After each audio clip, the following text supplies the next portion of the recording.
Friends, இன்றைக்கி வந்து Sunday.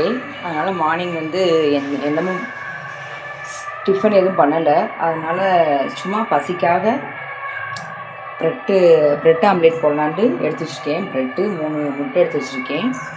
இதை வந்து எப்படி ஆம்லேட் போடலான்ட்டு பார்க்கலாம் வாங்க.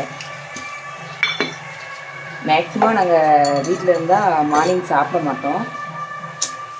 இன்றைக்கி பாப்பா பசிக்குதுன்னு சொன்னதுனால ப்ரெட் ஆம்லேட் போடலான்ட்டு எடுத்து வச்சுருக்கேன். ஒரு முட்டைக்கு வந்து 2 ப்ரெட்டை வச்சு இது பண்ணலாம், ஆம்லேட் போடலாம். சுகர் எடுத்தாச்சு. இப்போ முட்டையை உடச்சி இதை ஊற்றிக்கலாம்.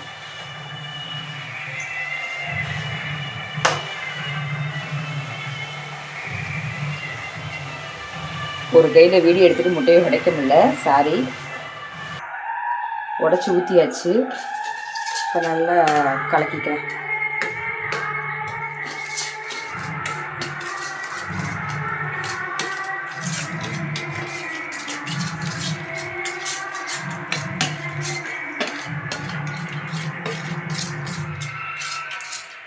ப்ரெட் ஆம்லேட் போடுறதுக்கு ஒரு முட்டைக்கு 2 ப்ரெட்டை வச்சு நம்ம ஆம்லேட் போடலாம்.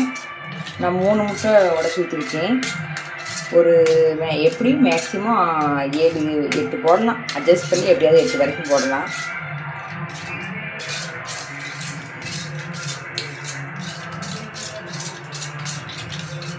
முட்டையை நல்லா அடித்தாச்சு. நல்லா அடித்து சுகரை வந்து நல்லா கலக்கியாச்சு. இப்போ வாங்க ப்ரெட்டை போட்டு பரட்டி எடுத்துக்கலாம்.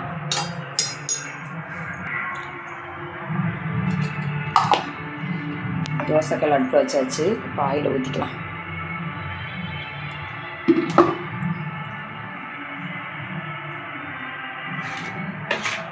நல்லா ஆயில் காயட்டும்.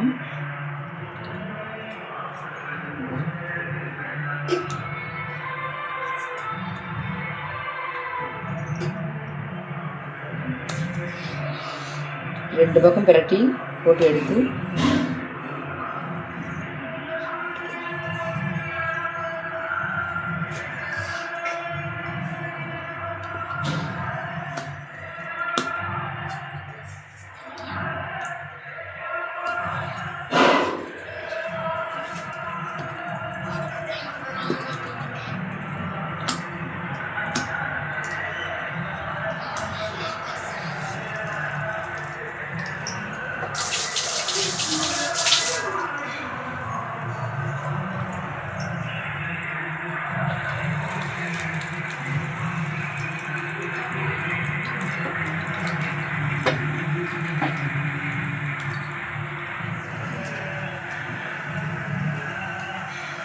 பிரட்டி போட்டுக்கலாம்.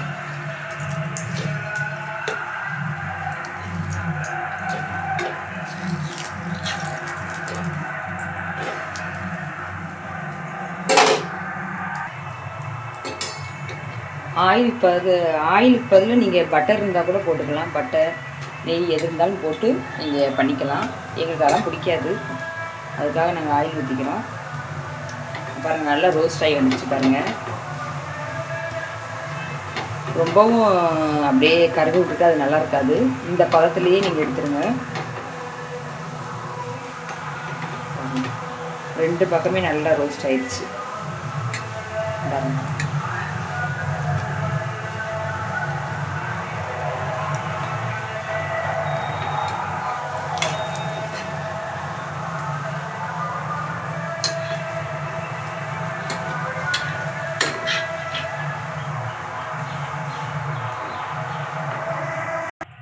பாருங்கள், எப்படியோ அட்ஜஸ்ட் பண்ணி ஒரு 8 ப்ரெட்டை வச்சு ப்ரெட் ஆம்லேட் போட்டேன். இந்த மாதிரி நீங்களும் பண்ணி பாருங்கள். குழந்தைங்க ரொம்ப விரும்பி சாப்பிடுவாங்க. ரொம்ப டேஸ்ட்டாகவும் இருக்கும். இங்கே பாருங்கள் எப்படி இருக்குங்க. ப்ரெட்டில் நிறைய டிஷ் பண்ணலாம். அதில் வந்து அந்த டிஷ்ஷில் வந்து இதுவும் ஒன்று தான். இதில் இன்னொரு நாளைக்கு உங்களுக்கு ப்ரெட் அல்வா பண்ணி காட்டுறேன் எப்படி பண்ணலான்ட்டு. காலைல மார்னிங் ரொம்ப பசியாக இருக்க குழந்தைகளுக்கு ரொம்ப சிம்பிளாக ஈஸியாக பண்ணலான்டா இந்த மாதிரி பண்ணி கொடுங்க. குழந்தைங்க ரொம்ப விரும்பி சாப்பிடுவாங்க. ஏன்னா இல்லை சுகர் போடுறோம் இல்லையா, அந்த இனிப்பே அந்த இனிப்புக்கும் இந்த ரோஸ்ட்டுக்கும் அது ஒரு டேஸ்ட்டாக வித்தியாசமான டேஸ்ட்டாக இருக்கும். சுகர் போகிறதுனால நீங்களே செஞ்சு சாப்பிட்டு பாருங்கள். பாய்.